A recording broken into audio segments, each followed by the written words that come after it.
초등학교, 중학교 때 전교 꼴등을 도맡아던 친구가 3년 후에 미국 하버드 대학 법대에 수석으로 합격을 했다는 말을 들었을 때 키도 아주 작고 삐쩍 말아가지고 바람이 불면 날아갈 것 같은 그런 친구가 얼마 후에 천하장사가 됐다는 소식을 들었을 때 고소공포증으로 동네 뒷산도 못 올라가던 사람이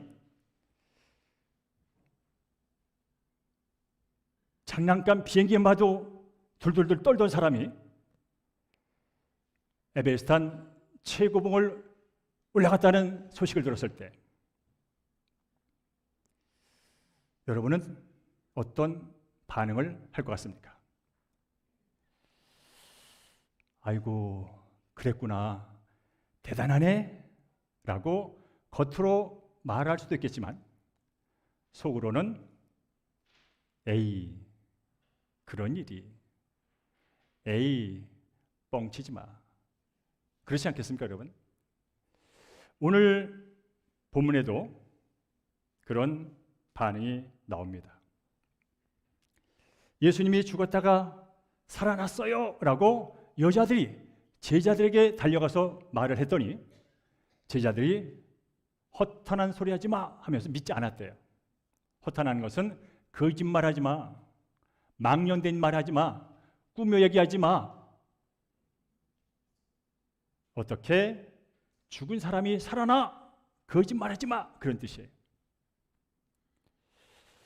여러분, 우리의 뇌는요, 믿기 어려운 이상한 소식을 들으면 자동적으로 반응한답니다. 어떻게? 말도 안 돼, 그게 진짜야? 그게 가능해? 라는 반응이요. 그러나 성경은 사람들이 그게 진짜야? 그게 가능해? 그렇게 여길 만한 사건이야말로 하나님께서 이 땅에 있는 모든 인류에게 주신 가장 기쁜 소식, 그게 바로 예수님의 부활 소식이라는 것입니다. 그러니까 예수님의 부활은 믿기 어려운 이야기처럼 들리지만 그러나 그 소식이야말로 사람을 살리는 소식이요, 그 소식이야말로 병든 자를 고치는 소식이요, 그 소식이야말로 절망과 실망에 빠져 있는 사람을 일으키는 진실한 기쁜 복음이라는 거예요. 따라할까요? 예수님의 부활은 믿기 어려운 소식이다. 그러나 가장 진실한 복음이다. 이게 바로 우리가 믿고 있는 거예요. 그래서 오늘은 그 얘기를 하기를 원합니다. 우리 함께 1절과 3절 안식 후부터 읽어볼까요? 시작. 안식 후 첫날 새벽에 이 여자들이 그 준비한 향품을 가지고 무덤에 가서 돌이 무덤에서 굴려 옮겨진 것을 보고 들어가니 주 예수의 시체가 보이지 아니하더라 라고 하는 거예요. 예수님이 십자가에 죽으셨어요. 진짜 죽으셨어요.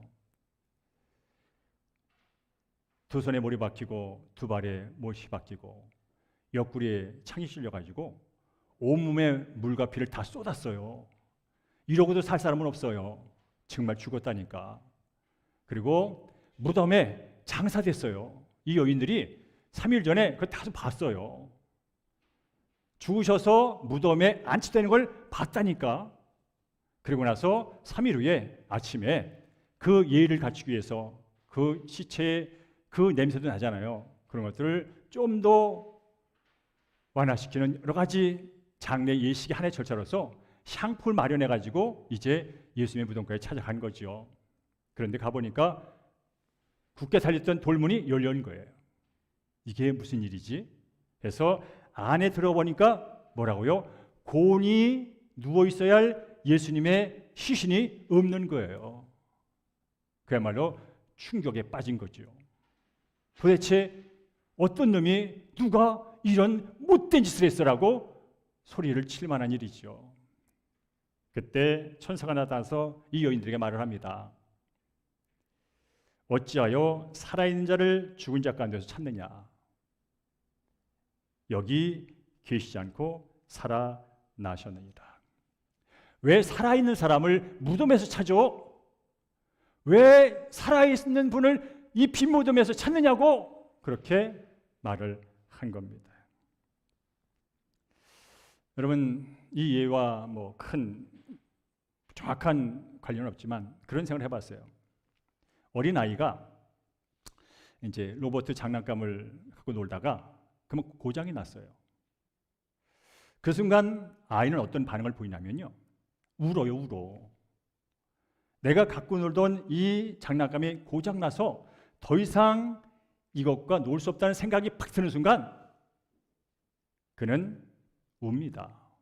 그때 엄마가 말을 하죠. 얘 울지 마. 엄마가 고쳐줄게. 엄마가 고치면 다시 작동해갖고 다시 움직여. 네가 놀 수 있어. 라고 말하지만 이 아이가 믿을까요? 안 믿을까요? 못 믿죠. 아니야. 지금 안 되잖아. 끝났잖아. 안 움직이잖아. 버려야 되잖아. 그런 반응을 또 보입니다. 이게 애입니다. 그러나 엄마는 다시 또 미소를 지으면서 그 장난감을 갖고 말하죠. 걱정하지 마. 엄마가 고칠 수 있어. 엄마가 다시 이 죽은 장난감을 살려가지고 네가 조금 전에 기쁘게 노는 것처럼 놀게 줄 수 있어. 라고 말하면서 고치기 시작을 하죠. 그러니까 이 얘기는 뭐냐면 부서진 로봇 장난감을 보면서 아이는 끝이다. 끝이다. 더 이상 이 장난감과 놀 수 없어. 더 이상 이 장난감을 통한 나의 기쁨은 없어. 라는 그 생각에 빠지지만 그러나 엄마 입장에서는 이 고장난 장난감을 다시 회복시키고 고치는 시작점인 줄로 믿습니다. 예수님의 무덤도 마찬가지인 거예요. 사람의 눈에 볼 때는 무덤이 비었어요. 죽은 것도 서럽고 죽은 것도 문제인데 그 곧 있어야 할 예수님의 시체가 없다는 것은 이건 그야말로 끝 중의 끝이에요. 그렇지만 하나님의 입장에서는, 하나님의 손에서는 그것이 부활을 위한 시작인 줄로 믿습니다. 그래서 여러분이 서 있는 지금 현재 무덤 같은 어떤 상황이 있을 수 있어요. 아무것도 없는 것처럼 보이는 여러분의 어떤 상황 속에 처할 수 있어요. 그러나 그 상황이 절대로 끝은 아니라는 거예요. 예수님의 부활이 빈 무덤에서 시작됐듯이 바로 여러분이 지금 간절히 원하는 소망과 회복과 치유와 성공은 바로 지금 여러분이 처한 그 자리가 시작점이 되는 줄로 믿습니다. 이게 바로 오늘 우리에게 부활을 통해서 보여주시는 첫 번째 교훈이죠. 두 번째로 따라할까요? 기억은 신앙을 다시 세우는 열쇠입니다. 우리 함께 6절과 8절을 읽습니다. 시작.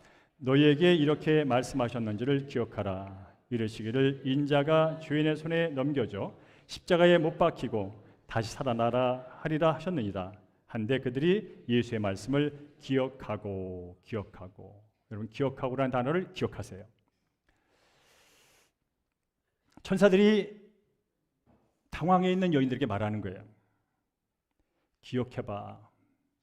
얼마 전에 예수님이 너희들에게 무슨 말했는지 기억해봐. 죄인들의 손에 넘겨져 가지고 고난을 받으시고 죽는다고 말씀하셨지. 근데 그게 끝이 아니라고 말씀하셨지. 다시 살아난다고 말씀하셨잖아. 그것도 한 번도 아니고 두 번도 아니고 세 번이나 말했잖아. 기억해봐. 고난, 십자가, 부활 기억해봐. 그럴 때 여인들이 기억했답니다. 그렇구나. 그 말씀이 예수님이 얼마 전에 우리에게 하신 말씀이 지금 이 빈 무덤에서 성취가 된 거구나. 진짜 예수님이 부활한다고 말씀하셨는데 부활한 게 맞구나 라고 했다는 거예요. 오늘은 연합예배이기 때문에 우리 90이 넘으신 이도희 권사님부터 우리 재준이까지 함께 예배를 드립니다. 그러면서 제가 어디에 초점을 맞추고 어떤 언어로 설교를 할까 고민을 많이 합니다.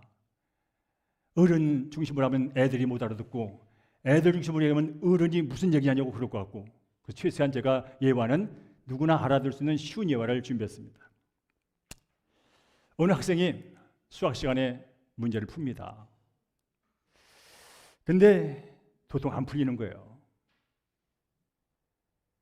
문제가 하나도 안 풀려요. 그래서 끙끙대고 있는 거죠. 그때 수학 선생이 지나가면서 그 학생에게 살짝 속삭입니다. 얘야, 그 문제 어제 네가 가장 잘 풀었던 문제 중에 하나야. 지금 네가 끙끙대는 그 문제 어저께 네가 신나게 풀었던 그 문제야. 기억해봐. 어떻게 풀었는지 기억해봐. 그렇습니다. 그 말씀을 듣고 어저께 내가 수학 문제를 어떤 식으로 어떤 원리로 풀었지라고 기억이 나는 순간, 지금 눈앞에 보이는 문제 때문에 끙끙대던 그 상황이 순간 바뀌고 다시 집중하여 문제가 풀어지는 일. 여러분, 우리가 예수 믿고 구원받은 자로 살아가면서 많은 낙심을 경험합니다. 좌절감을 경험합니다.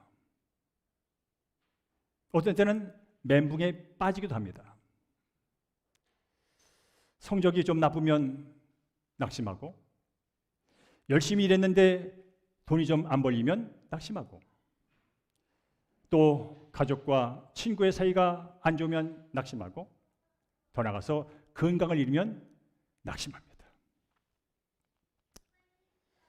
그러나 진짜로 우리가 낙심하는 이유를 아셔야 돼요. 우리가 진짜로 낙심하는 이유는 건강을 잃어서도, 돈이 없어서도, 관계가 깨져서도, 뭔가 하는 일이 잘 안 돼서도 아니에요. 그건 눈에 보이는, 겉에 보이는 원인이에요. 진짜 원인은 하나님이 저와 여러분에게 하신 말씀을 잊어버리기 때문에 쉽게 낙심하고 절망하고 힘들어하는 줄로 믿습니다. 무슨 얘기냐면, 하나님 지금도 우리에게 말씀합니다. 기억해봐. 내가 뭐라고 했는지 기억해봐. 두려워하지 말라. 놀라지 말라. 강해라고 내가 성경에 몇 번이나 말했는지 알아? 기억해봐. 여호수아에도 있고 이사야서도 있고 기억해봐. 너 읽었잖아. 내가 너를 얼마나 사랑한지 알아? 네가 아파도 난 널 사랑하고, 네가 가난해도 널 사랑하고, 네가 하는 일이 잘 안 되고 실망해서 좌절해도 나는 너를 사랑해. 기억해봐. 얼마나 내가 너를 사랑했으면 내 독생자들을 너를 위해서 이 땅에 보내서 죽게 했겠니? 기억해봐. 하나님이 세상을 이처럼 사랑하사 독생자를 주셨으니 이는 그를 믿는 자마다 멸망치 않고 영생을 얻는다. 기억해봐. 너 두렵지? 너 염려 그림 때문에 힘들지? 기억해봐. 빌보서 4장 말씀. 아무것도 염려하지 마. 염려할 시간 있으면 나에게 기도해. 그럼 내가 나의 평안한 마음이 네 마음을 편안해 줄 거야. 기억해.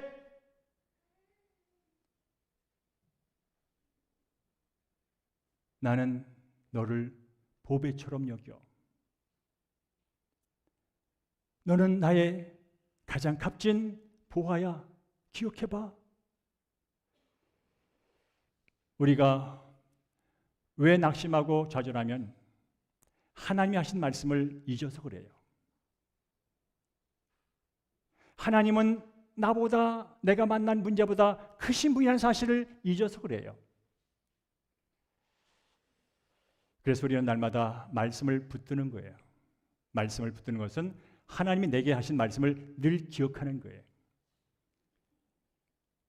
어려워도 하나님이 지혜를 주시면 되는 거야.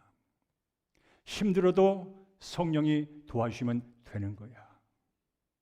가다가 막혀도 예수의 보혈의 능력이, 성령의 권능이 앞서가면 되는 거야. 이 말씀을 여러분 기억하시기 바랍니다. 따라가요. 말씀이 기억할 때 다시 일어섭니다. 말씀이 기억될 때 신앙이 다시 일어납니다. 말씀이 기억될 때 삶의 문제는 해결되는 것입니다. 아멘. 내가 해결하는 거 아닙니다. 하나님이 내 기도를 들으시고 하나님 말씀하신 걸 순종하여 구하는 그 믿음을 보시고 하나님이 해결하신 줄로 믿습니다.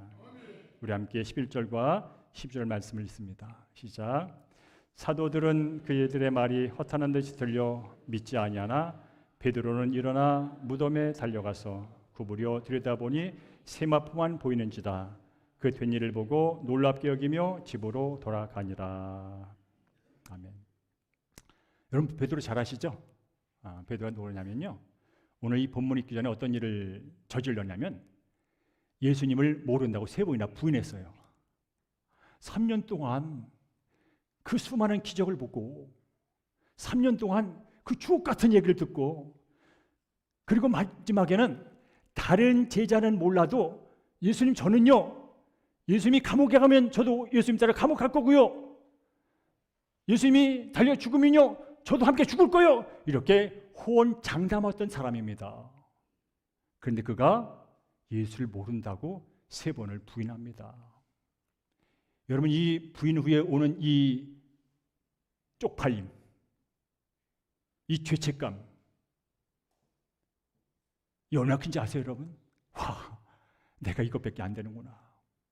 내가 이것밖에 안 되는구나 하면서 그 비굴해진 자신의 모습을 보면서 얼마나 마음이 좌절감으로, 죄책감으로 깊이 빠졌는지 모릅니다. 그때 예수님이 부활하셨다, 예수님이 살아나셨다 하는 소식을 듣습니다. 그 소식을 듣고 다른 제자들은 헛한 소리 하지 마, 거짓말 하지 마, 무슨 일이야, 너 미쳤어? 그랬다고요. 그렇지만 베드로는 그 얘기를 듣고 달려갑니다. 어디로요? 무덤을 향해서. 가보니까 진짜 예수님 시체가 없어요. 그리고 그날 저녁에 부활하신 예수님을 만납니다. 두려워서 문을 잠고 있는 그 제자들 방으로 예수님이 오시죠. 너에게 평안이 있을지어다.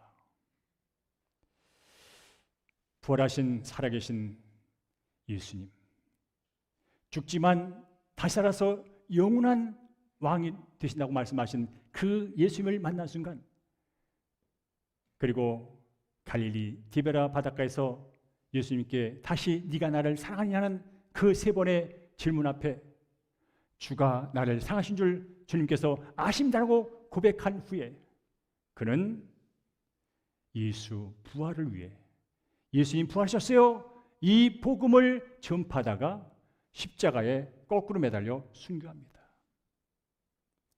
이게 어떻게 가능했을까요? 따라할까요? 부활하신, 진짜 살아신 예수님을 만나기 때문이다. 저는 오늘 2015년 부활절을 맞이하여 여기 있는 우리 사랑하는 성도들과 각 가정에서 함께 예배하는 모든 성도들이 지금 살아계셔서 지금 이 대흥로 156 대흥교회 예배당 안과 여러분이 있는 그 어느 집에, 침실에, 거실에 예배하는 그 자리에 주님이 계셨음을 믿으시고 그분과 깊은 만남을 갖는 지금 이 시간 되기를 주님으로 축복합니다. 여러분, 모든 것은 완벽하게 이해돼서 믿는 게 아닙니다. 모든 걸 이해한 후에 결단한 것이 믿음이 아닙니다. 기록된 하나님 말씀을 완벽하게 이해되지 아니해도 이것이 완벽하신 하나님의 말씀이기에 우리는 믿음으로, 순종으로 반응할 때 그때 역사는 일어난 줄로 믿습니다. 여러분 요즘 큰 실패에 좌절해 계십니까? 어떤 빈 무덤 같은 상황 때문에 힘들어 하십니까? 하는 일마다 모두 안 되고 망해가고 있습니까? 어떤 야구 선수가 경기에 나갈 때마다 스트라이크 아웃을 당하는 거예요. 갈 때마다 자기 때문에 팀이 지고 있다는 생각 때문에 늘 힘든 거예요. 난 더 이상 야구 선수 못하겠구나. 나 때문에 우리 팀이 계속 지고 있어. 그래서 낙담해서 라커룸에서 풀이 주고 있을 때 감독이 와서 그의 어깨를 두드립니다. 너의 실패와 오늘 우리 팀의 패배는 결코 끝이 아니야. 너의 최근에 연속된 실패와 우리의 연속된 팀의 패배는 그렇다고 그것이 너의 인생의 끝도 아니고 우리 팀의 끝도 아니야. 뭔지 알아? 패배는 끝이 아니라 또다시 훈련하는 훈련의 시작일 뿐이야. 그리고 그 훈련의 결과는 다시 승리로 이어지는 과정이 불가해. 그러니 지금 처한 실패와 지금 처한 패배에 기죽고 있지 말고 다시 배트를 들어. 그리고 다시 휘둘러. 그러면 어느 순간 공이 와서 배트에 맞는 날이 올 거야. 네가 배트를 치는 게 아니라 공이 와서 네 배트에 맞는 날이 올 거야. 그때 너는 환송을 치겠지. 내게도 이런 일이, 내가 그때 포기하고 내게 못한다고 가방을 뒤집어 쓰고 둘러매고 떠났다면 이런 쾌감을, 이런 승리를 맛보지 못했을 텐데. 사랑하는 성도 여러분, 지금 여러분의 삶이 비어 있을지라도 그 자리가 다시 시작할 수 있는 저류의 기회의 장소인 줄로 믿습니다. 그러면서 예수님의 부활은 이것은 단순히 어떤 과거의 사건이 아니라 생생히 살아있는 역사며 모든 병들고 죄 가운데 주하는 사람을 살리는 기쁜 소식인 동시에 오늘 이 순간 우리에게 힘이 되고 소망이 되는 하나님의 능력이 되는 줄로 믿습니다. 이제 세 가지만 함께 외치고 오늘 말씀을 맺겠습니다. 따라할까요? 부활이 있기에 실패는 끝이 아니라 시작입니다.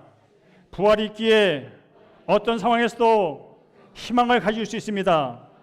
부활이 있기에 오늘도 다시 살아갈 수 있습니다.